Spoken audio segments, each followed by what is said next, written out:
dig into research and have a lot of conversations with people just about what I call sugar daddy economics, right? Just these really interesting relationships, that involve people that have significant age gaps.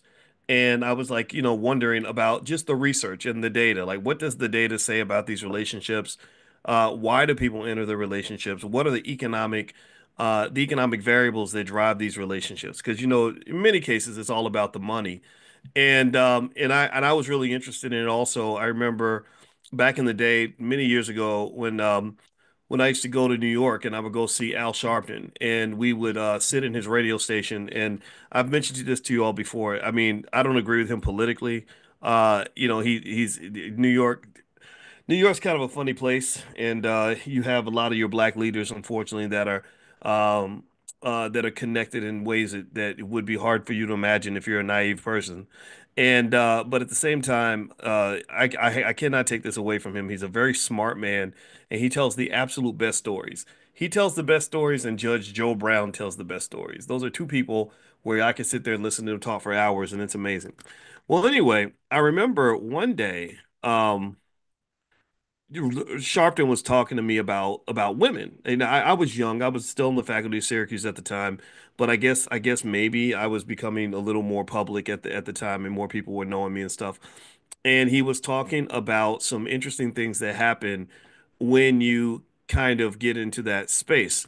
And I'm a scientist, so I'm very interested just in life. Like I look at life as like a big textbook, and I'm like, so I'm listening to him tell these stories, and he said a couple things that were really interesting. I never forgot. One thing I remember him saying was that power just does something. He was talking about, I guess, for some people, particularly women, power just does something. Like they just get around power, and it's like an aphrodisiac. Like I remember him saying that, and I was like, really? Like, oh, okay. So it gave me something to think about. And then the other thing I remember him mentioning was that in some situations you have relationships that are just not, like I'm gonna love you forever, let's get married kinds of relationships, right? They're just, you know what it is, she knows what it is, and the only time there's a problem is when one of y'all don't know what it is, right? When one of you thinks, he said, yeah, I had a friend who was 55 years old. He was dating some young 20-something-year-old girl, and then she broke up with him, and he was all sad and depressed. And he said, what did you think that this was? Did you think this was love? And I'll never forget that. I remember him saying that. And so really what that leads me to process is how relationships are in arrangement, and almost like a business deal. They're a lot like a business deal. Marriage is definitely 100% a business deal. Don't ever think that marriage is not a business deal. If it wasn't a business deal, then you wouldn't have to actually go to court, sign a document, and have a contract with another person, right? Marriage is 100% a business deal. You can't talk me out of that. And if you don't understand that aspect of it, then you probably need to think about it a little more deeply, because sometimes we think that things like marriage are all about love or attraction, and really the economics is huge in those situations, right? If you don't believe me, go look at the statistics on how many people lose all their wealth because they overspent on a divorce. They had to spend money on the divorce.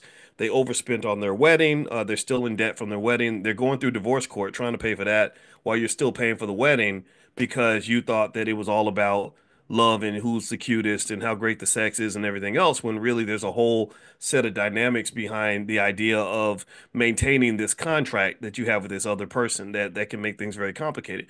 Now, with that said, I went out actually and took it up on myself to dig in and find some research on these relationships, right? And I think we can talk about it from an economic standpoint without necessarily judging the merits of these relationships. I know that people have their opinions, and some people think, well, there's no way that a 50-something-year-old man could love a 20-something-year-old woman, or vice versa. Oh, she's only using him for his money. He's only using her so he can control her, right? I've heard all these things, but then, I think I saw Tracy Ellis Ross say she likes younger men. I don't know if she means 20-something-year-olds, but I think Jada Pinkett Smith, had an entanglement with the young guy, and I doubt that she sees that relationship the same as she sees the 35-year relationship she's had with Will Smith, right? I think those are in two separate categories. And so ultimately, relationships are complicated, but relationships are important because they spin out into a lot of other areas. They spin out into our mental health, definitely spin out into our physical health because right now, for example, Atlanta and Houston are leading the nation for new HIV cases because people aren't thinking about their sexual relationships very well. So I imagine your economic life changes when you catch AIDS, right? You're trying to deal with AIDS and HIV, and you're trying to figure out how to set your long-term goals.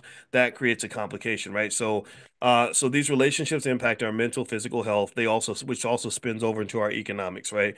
Going back and forth to the clinic because you have AIDS now, that's expensive. Dealing with the relationship stress that distracts you from building that business, that becomes very expensive. Or dealing with someone who makes very bad economic choices, but yet they're your business partner in this relationship, that makes things very difficult. Or if you're young and having fun and you have a sugar daddy who's helping to pay the bills, but you don't think about, well, what happens if the sugar daddy dies? Then that can also be very expensive. I mentioned the story. I'll say it again briefly. There was a guy in his early 50s who was dating a lady that seemed to love him. They seemed to have a real relationship. She was maybe 27. She was younger than his daughter. So his daughter did not like this girl, did not approve of the relationship. And but it didn't matter. They were in love and they were having their thing, and he was doing all the right things, I guess, in terms of taking care of her, and therefore she felt that he was a great person to be with. Well, one day he does what a lot of 50-something-year-old people do. He just had a stroke, and he was incapacitated for a long time, and she could not access the money that she needed to pay the bills. Now, if he were alive and awake and open to pay the bills and to do everything, he would have done everything for her. I think he really loved this woman. He was with her for 2, 3, 4 years, whatever, and but he couldn't do that, right? So she went and broke into his bank account to get the money out that she knew that he would gladly give her if he were able to do it himself, but he's incapacitated, and because there was no living will that had her name on it, and she had no legal rights. The hospital did not recognize her in any way. The hospital does not recognize long-term girlfriends, ride or dies, none of that stuff. So she goes and gets the money out. Well, then eventually he dies, and when he dies, legally, you can guess in the chat where all of his wealth went to. Guess where all that money went to. It didn't go to the girlfriend. That's the first clue. Where did the money go to? Diane says, is this a repeat? No, this is me repeating the story you might have heard before, but I'm sharing it because we've had probably about another 10,000 people sign up for this class since I told the story the first time. But it's relevant here because I think that it fits like in terms of what everybody's talking about with the Shannon Sharpe stuff. So yeah, it went to the daughter. So the daughter comes in and investigates the money, the transactions, where the money went. She does her forensics and finds out what happened with this money. So not only does she go to get the money back, she evicts this girlfriend, and I think she pressed charges and filed lawsuits and everything, right? And because daddy's dead now, sugar daddy is gone, so there's no more sugar because the daddy's gone. And so this made things really hard for everybody because you didn't think about the economic side of things. So a lot of times in relationships, I don't think that we think hard enough. This is again, if you want to talk about life hacks, remember America is broken. That this is the part of the reason I'm bringing this up. You got to remember that America is broken, and I've mentioned this. Americans, on a per capita basis, we make the most money, but we're not financially secure. We also have very bad health. We're obese, overweight, everything else. And then also, we're not very happy. Americans are not very happy, especially Gen Z. Gen Z, they have real mental health issues. And if you are Gen Z, I encourage you to go and do the work. Listen to some older people. Get your mentors in line. Go get your therapy done so you can really truly show up as the best person you can be in this very difficult world. Because if you don't, it's going to be hard for you. Now, with that being said, I bring this up because another life hack is that I think people end up in unfortunate situations because they're not trained to really process all the information. They're not thinking about that. You're operating on emotion. You're operating on what feels good in the moment. And that is the exact opposite of what investors do. We've talked about this regularly and we'll talk about it forever. That investors are people that have long-term gratification, not instant gratification. They're strategists. They're thinking on the higher level. They're economically elevated where they're looking out into the future. They're looking at the what ifs. They're not just looking into the future, they're looking into multiple dimensions. They're not thinking on a three-dimensional level. They're thinking on the fourth, fifth, and sixth dimensional level, which gives you more insight into how to not just pursue opportunities, but to see short and long-term opportunities, and also to understand the inherent risk of those opportunities. Do you understand? Do you get the difference? It's easy for me to go and give a bunch of food to a dog. If a dog sees food, he's hungry, he's gonna eat the food. If he sees a pretty girl and he's, feeling fertile, he's gonna do what dogs do, right? That's basic, simple-minded thinking. And I think that's what they reduce us to in this society. I don't think people are encouraged to think. A strategist is a person who doesn't just see the food. They ask, okay, what's in this food? What are the long-term health implications of me eating this food? Should I save this food for later, so that because I'm gonna be hungry in a week or two or whatever, right? They're gonna think, well, how do I protect this food? Like, what's gonna happen if what's my food supply? Who's behind the food supply? And what happens if my food supply gets cut off? Right? Do you understand? Do you understand the difference there? Do you get what I'm saying? What I'm doing is I'm describing to you the mindset of an investor. And investors are people that survive because they're prepared for things. And people that don't prepare are typically victims. There are so many people, we love to be victims. We have an addiction to victimhood in this society. I'm sorry, we just do. If you look at somebody, let's talk about. I analyze everything. I listen to how people talk about like abusive relationships, and now I understand we all get abused. We've all. How many of you? Give me a yes in the chat. How many of you have been through an abusive situation where you were mistreated by somebody? Somebody did you dirty, did you wrong, lied to you, took something from you, cheated on you, hurt your feelings, right? Give me a yes. Okay, everybody's gone through that. I've gone through that. We act like men don't get abused, but men get abused all the time. Ladies, y'all know how to emotionally abuse the hell out of a man. So stop acting like y'all always the victims. We know women are not always the victims, right? Sometimes men, I know good men who are victimized by women as well.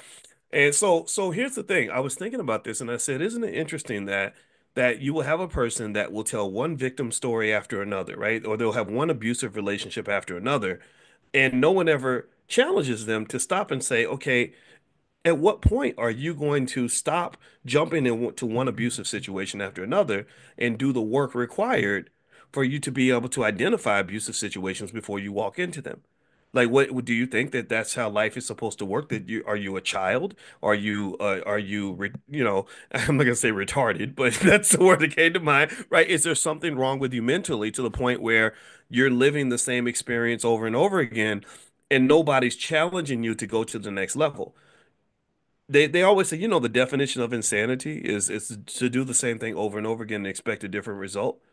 But some people, I think they are cradled by the victimhood. I think that we like to say, "Oh, you poor baby," "Oh, you poor black man," or "Oh, you poor woman," and victimhood becomes this crazy trap where no one's challenging you to actually grow up and start to say, "Okay, I'm at this point, I'm victimizing myself because I keep walking into the fire and then coming out and having everybody feel sorry for me because I'm burned again." Right? But that's what we do. So I think that we really do that, and we don't actually stop and say, let's process that for a moment.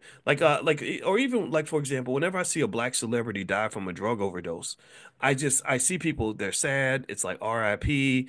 All these memorials go up, but nobody takes a moment to really say, maybe as a black community, we got to really think about how we view drugs and whether or not we should even allow anybody to promote drugs to young black children because we've seen the effects of these drugs. How do we think ahead and realize that there's going to be a whole lot more death in the future if we don't change our behavior, if we don't invest differently, if we don't manage risk a little bit differently? So at the end of the day, I think that there are lots of things you can do, and this is really not me talking about just life. This is me talking about investing.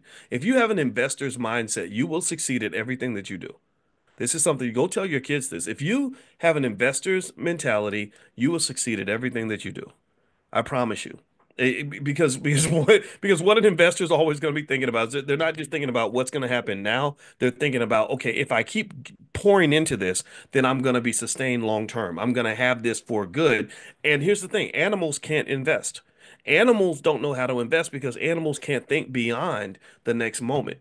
Your ability to strategize long term and to see all the risks and all the potential issues that comes from the part of your brain called the prefrontal cortex. The prefrontal cortex is the part of your brain that separates you from an animal.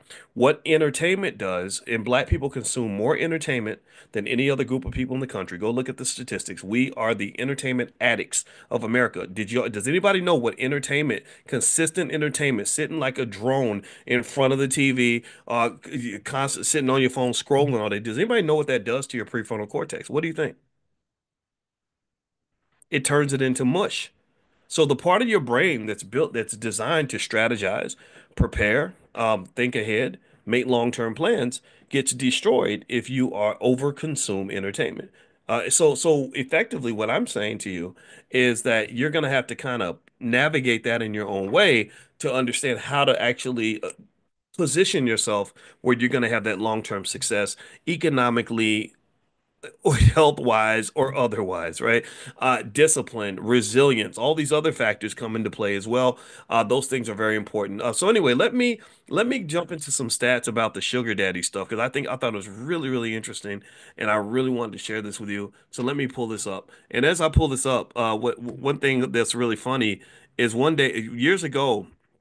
Speaking of like real interesting relationships, I interviewed a lady years ago. I never forgot her, and she claimed she was the mistress of Martin Luther King, and she also claimed that she was almost 100 years old. She lived in Kentucky, and she also said that she was with him when he got shot, and she wanted to climb in the ambulance with him when he went to the hospital. And they told her that she could not get in the ambulance with him because it would look bad for him to be with a woman other than Coretta. And that was one of those things that made me really think more deeply about how in relationships we kind of live in the moment and we're not thinking about the what ifs. Like, okay, what if we die when we're on this secret vacation? Or what if there's a car crash and someone asks like, why were you here? And where were you going? Just whatever, right? And I felt really bad for her, and I believed her. Maybe she's just a crazy lady that was making it up, but she'd been telling this story for like 50 years. That's why she got on my radar. And I don't remember where the interview is, but it was very, very sad to see this lady almost 100 years old who was still angry because she felt like the love that she believed was very real wasn't acknowledged by the world. So here are a few things that the stats on the sugar daddy thing, which is really fascinating. I think they have whole websites on sugar daddy stuff. The average monthly allowance that a sugar daddy, if you ever think about being a sugar daddy, you need to know these numbers. According to Seeking Arrangement, the average sugar baby receives approximately $2,800 a month from her sugar daddy, which is about $33,600 a year. Top tier sugar daddies will give you 5 to 7 thousand. So, hey, if you want to apply for the job and you got the looks, go for it. I'm sure there's some sugar mamas out here. You got a lot of black women that got big money and looking for love. Luxury gifts and experiences about $800 a month. That's probably higher than that. Because I don't know if you take a real expensive trip, that's going to cost you more than $800. Housing assistance up to $2,000 per month. Okay. Travel and vacations about $5,000 per trip. Okay, that makes sense.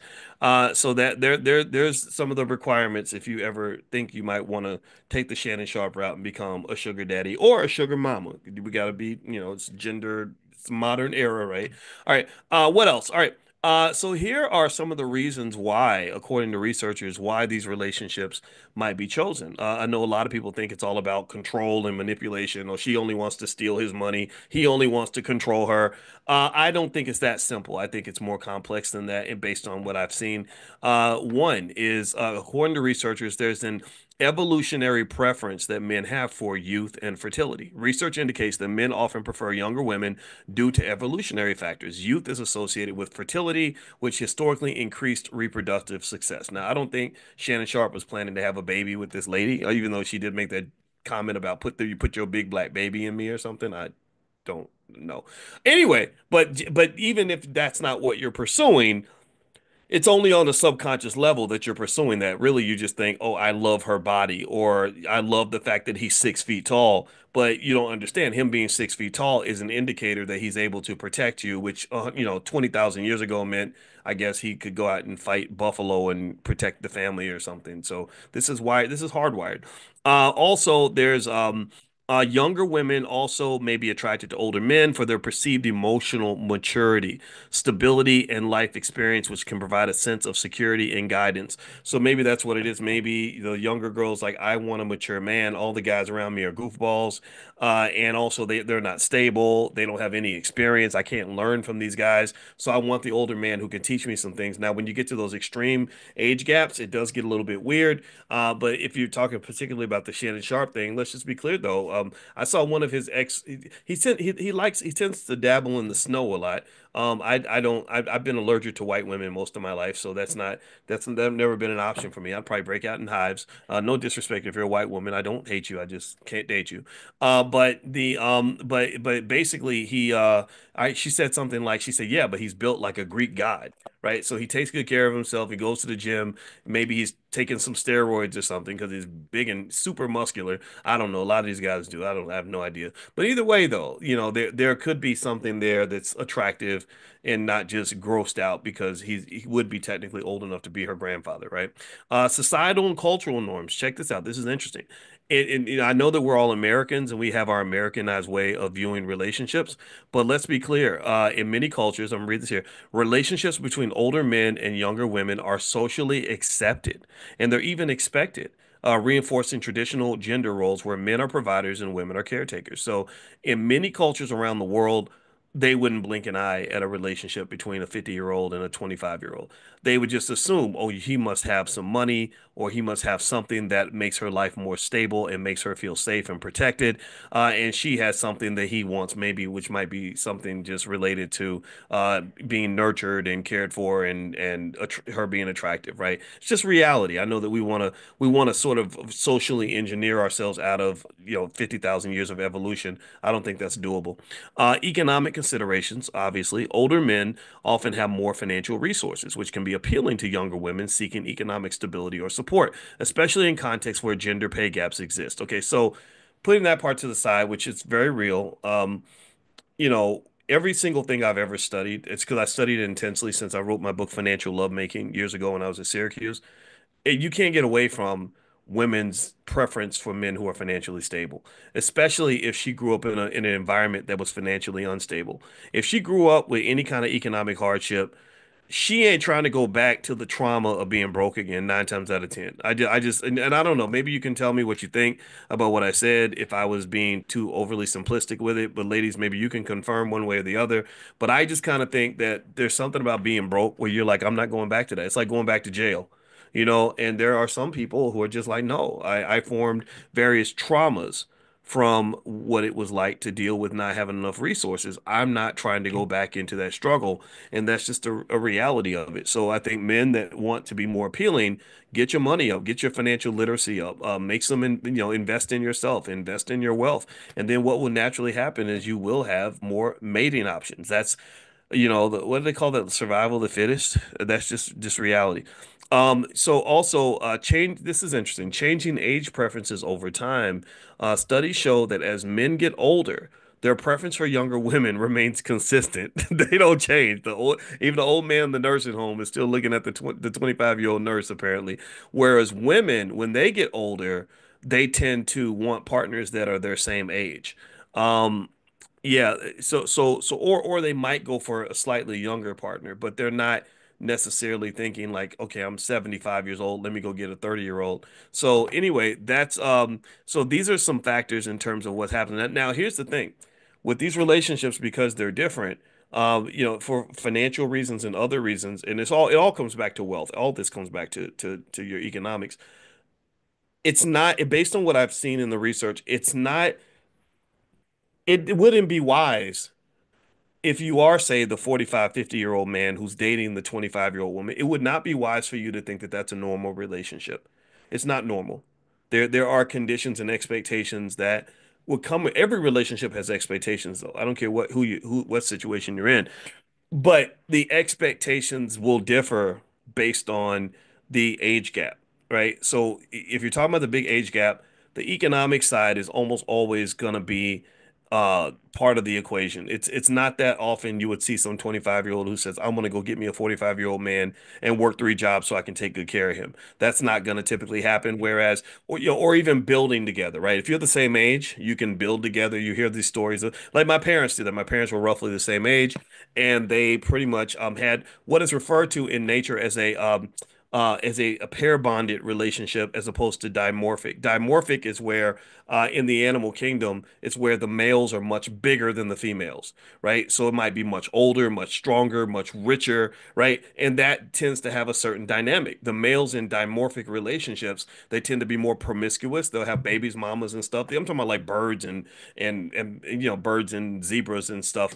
So the dimorphic relationships tend to have more of those primitive elements, whereas the pair bonded relationships are more so where you do the things like when people hear you hear like Ryan Coogler and his wife and how they kind of like built together and she helped him buy his software for his first writing job or whatever. And human beings are complex. We can have sometimes we have the dimorphic relationships where you have the big rich guy with the high testosterone who's sleeping around, who's dating the woman when that's financially struggling. But then we also have the pair bonded relationships where the couples are pretty much on an even keel, maybe the same height. There's not sort of this expectation that because you're the man, you're going to take a specific role, right? So anyway, one thing that the studies show is that these big age gap relationships are much more likely to end in divorce.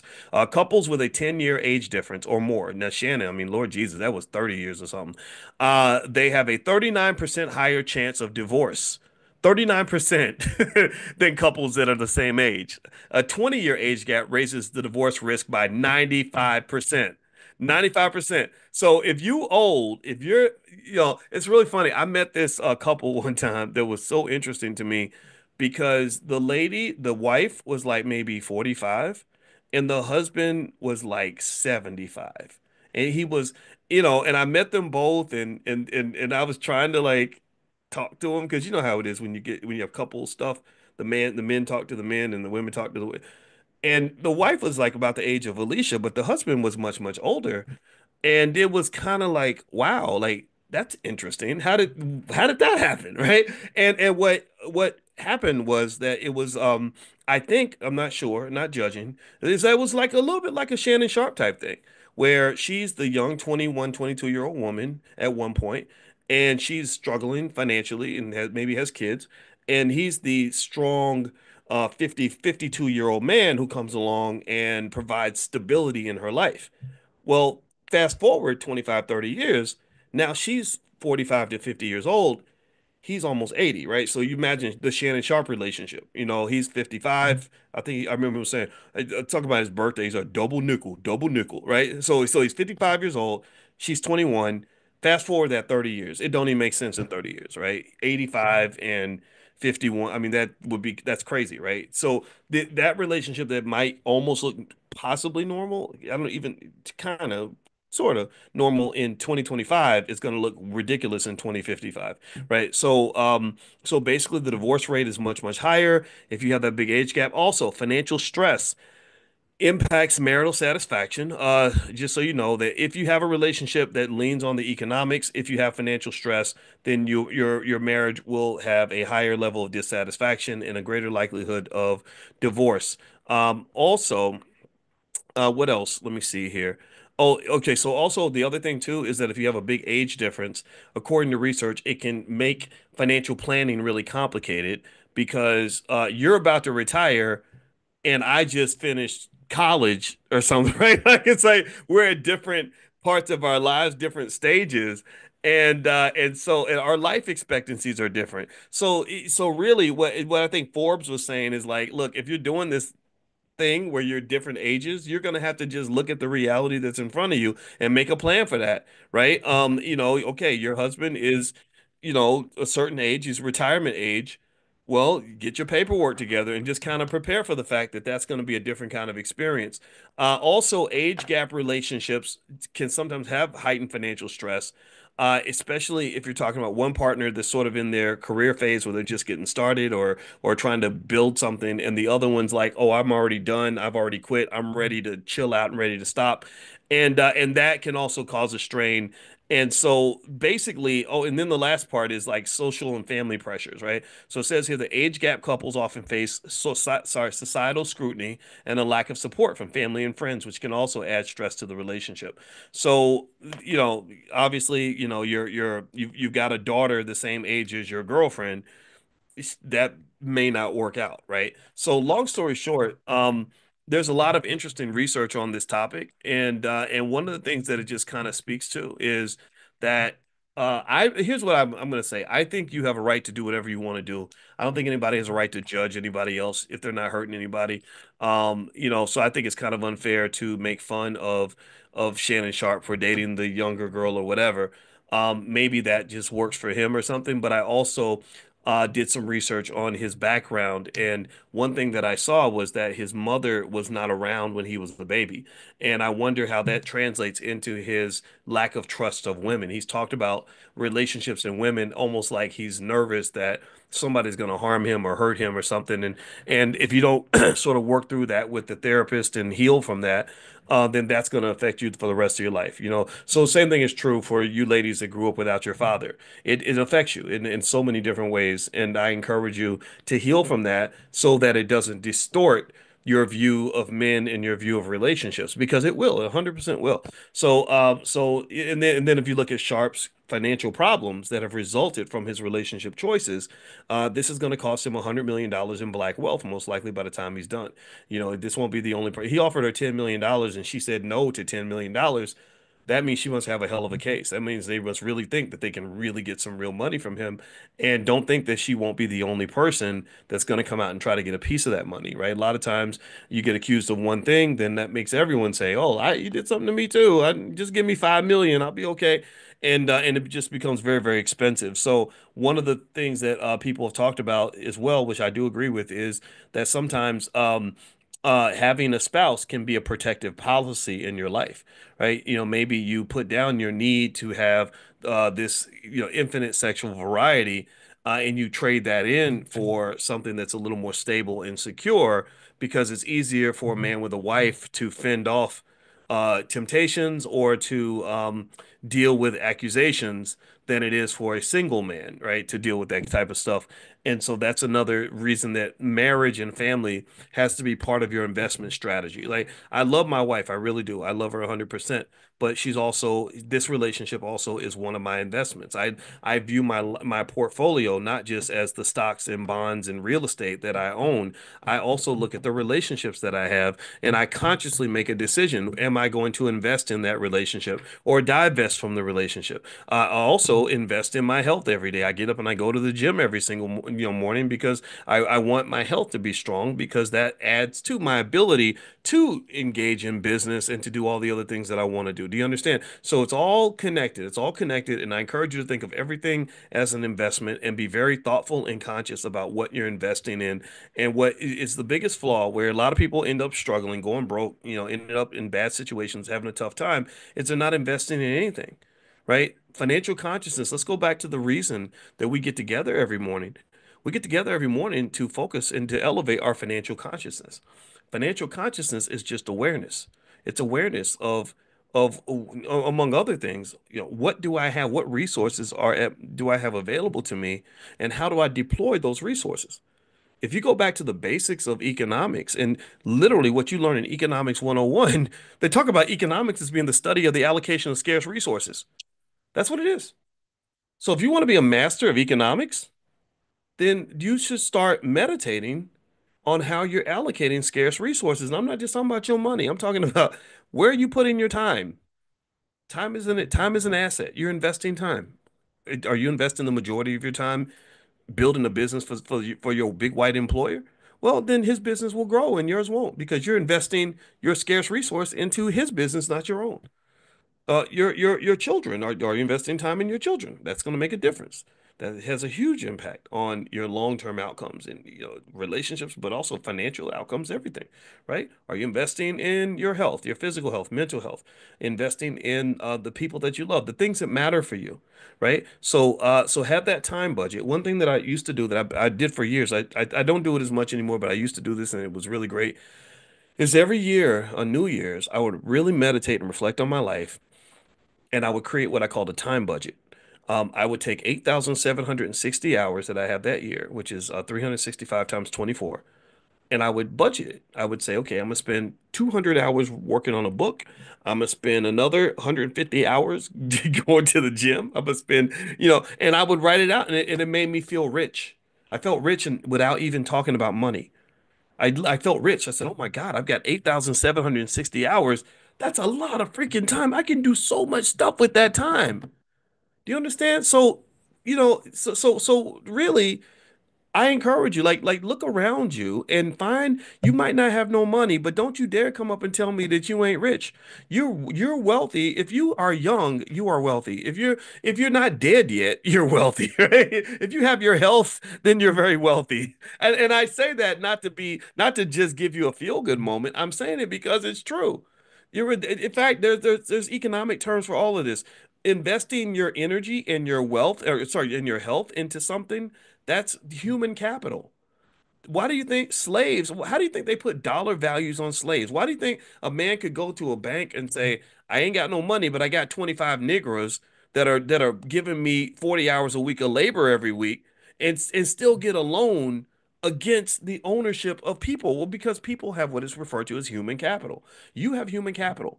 If it's you and your husband and y'all got 8 kids, y'all got a hell of a lot of human capital.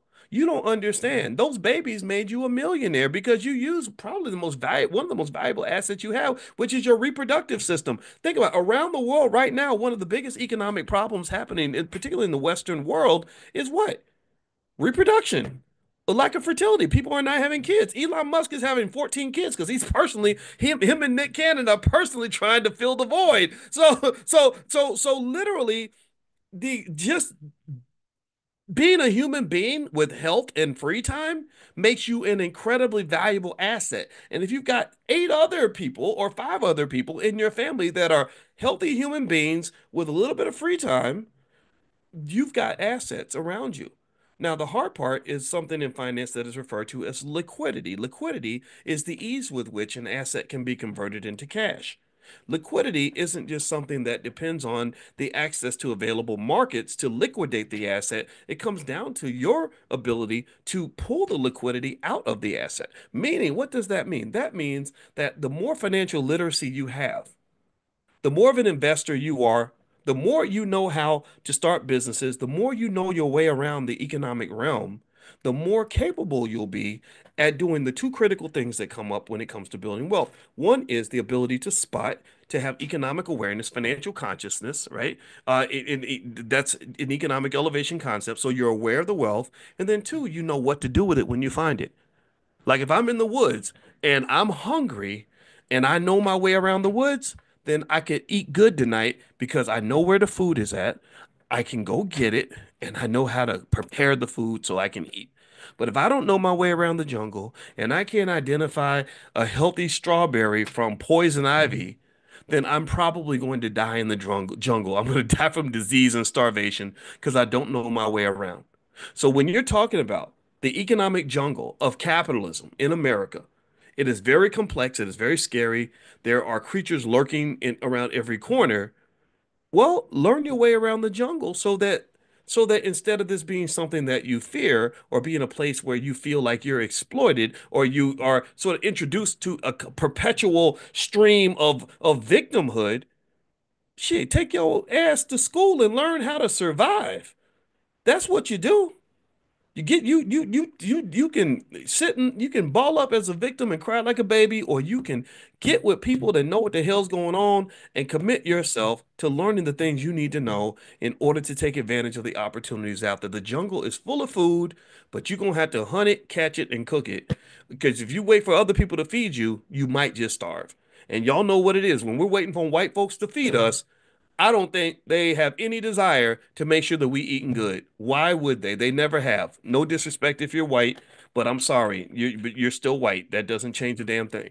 All right. So anyway, I'm done. Thank you guys for listening. So a couple things happening now in the Black Business School you can know about. Number one, the Economic Elevation Summit. You know that's happening in Miami, May 9th and 10th. You can go to economicelevationsummit.com.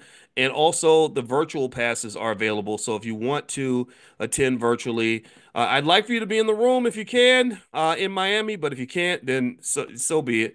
Let me give you the link for the virtual passes. I'll put them right here in the chat. I'll also text them out to you later on as well. But I'm going to put this right here in the chat right now so you can have you guys will get the first dibs on the virtual passes. And so there'll be a private Zoom and we'll stream everything and you all asked for the stream. So I decided to do it. I kind of wanted y'all to like come to the thing, but I understand sometimes we can't do everything we want to do.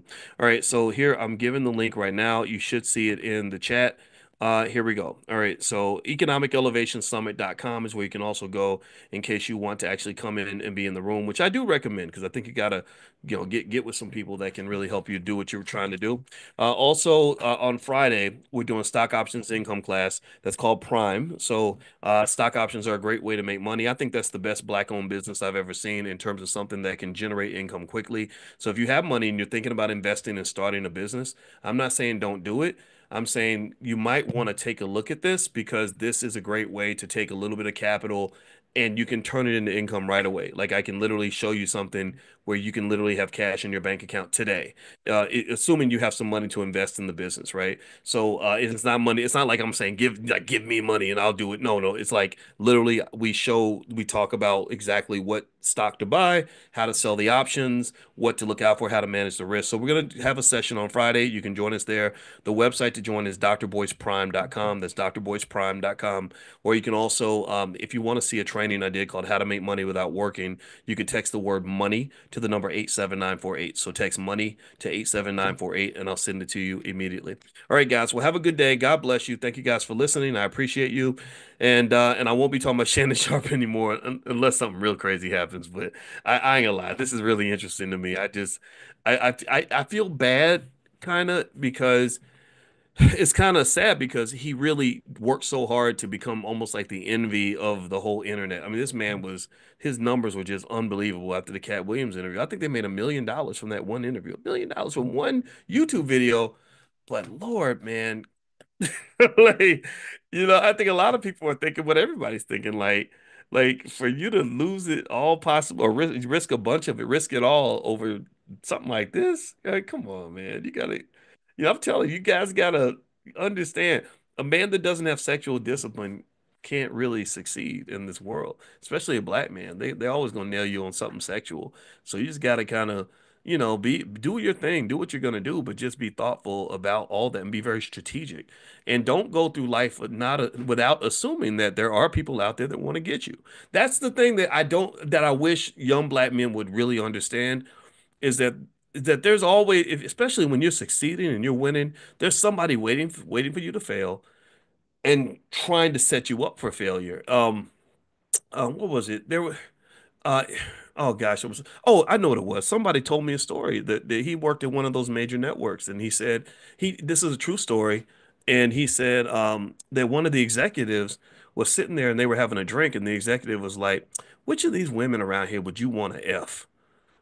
And he said, I thought that was the weirdest question. Like, why would you ask me which of these women I'd want to sleep with? Like, that's not even a question I would expect from my boss.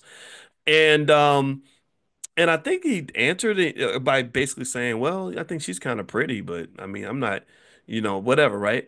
And he said that later on, that very same lady that he pointed out, she was really, really interested in spending a lot of time with him. And what he said was, I didn't understand it because I was 40 something years old. I'm overweight. I got a wife. Why is this 25-year-old intern so interested in being with me, right? Or being around me, right? Because she had asked him to go to an award show or something with him. And in his belief, his theory, and he works with one of the big networks. His theory is that he felt like they were setting him up so that they would have something on him in case he ever got out of line. Now, again, that might be far-fetched. That could be just conspiracy theory, paranoid, whatever. But I wouldn't be surprised. I do believe, here's what I do know. You talk about the economics of entertainment. I do know that executives, one of their biggest frustrations is dealing with people when they become stars and they become big and they can't control them anymore. If you read that book, How An Empire of Their Own, How the Jews Invented Hollywood, Louis B. Mayer, who started MGM, he said, I hate movie stars. And the reason he hated movie stars is because he said their egos get so big and out of control. He said, you'll meet somebody who's struggling, who can't even afford to eat, and you'll help them out by giving them some kind of an opportunity. And and then the person will become a star, and next thing you know, they're not taking your phone calls anymore. They become rude and arrogant. So he literally said that the biggest star at MGM is going to be the lion that roars in front of the movies. I think his name is Leo the Lion. He said that's the only movie star that I want to deal with. These other people. So it makes sense, right? That you get people in compromised situations. You have these agents out here. Maybe I wouldn't be surprised. It goes. You can go back 1,000 years and find scenarios where people use prostitutes as agents, because that's where men let their guard down. So the KGB is great at it. And so is it conceivable that there's someone there that's like, hey, I'm going to record phone calls and do this, this, and this for whatever reason, either for myself or for someone that I'm working for, and that's just it's just a thing, right? So I think it's just something that I think black men have to be sort of alert on, because I see so many times where guys just let their guards down. I don't think that's healthy. All right, I see a couple questions. I'll answer it really quickly. Gary, what do you think about infinite banking? I think it's okay. When they talk about being your own bank and stuff like that, I think it's all right, especially index universal life policies and stuff like that. I think that if you have the discipline to invest on your own, I think owning stock and selling options is a great way to be your own bank too. Like if I want to go in my options portfolio and pull a bunch of money out, I can do that, and it works a lot faster. But infinite banking is it's not bad. I mean, it's better than nothing. How about that? Like if you're doing nothing at all, I think that those policies are great because at least you have something, some sort of annuity that's working in your favor. Let's see here. How much money, capital base do we need to start Prime? I guess maybe $5,000 to invest for yourself and use some margin. You could probably generate a good income with that. Is there a coupon code for the virtual session in Miami? Asked Teresa. No, we do not have a coupon code. The price is as low as we can offer for that. So I don't even know. I got to take a look and see what I'll talk to the team and see what's there and see what we can do. But that right now that's the price. So all right. So anyway, have a good day, everybody. God bless you, and I hope you have a wonderful day. And I look forward to seeing you all soon. And I will hit you all up tomorrow. So don't forget, if you want to be on the text list for this class, text the word morning to the number 87948. Text morning to 87948, or you can go to drboyceelevate.com.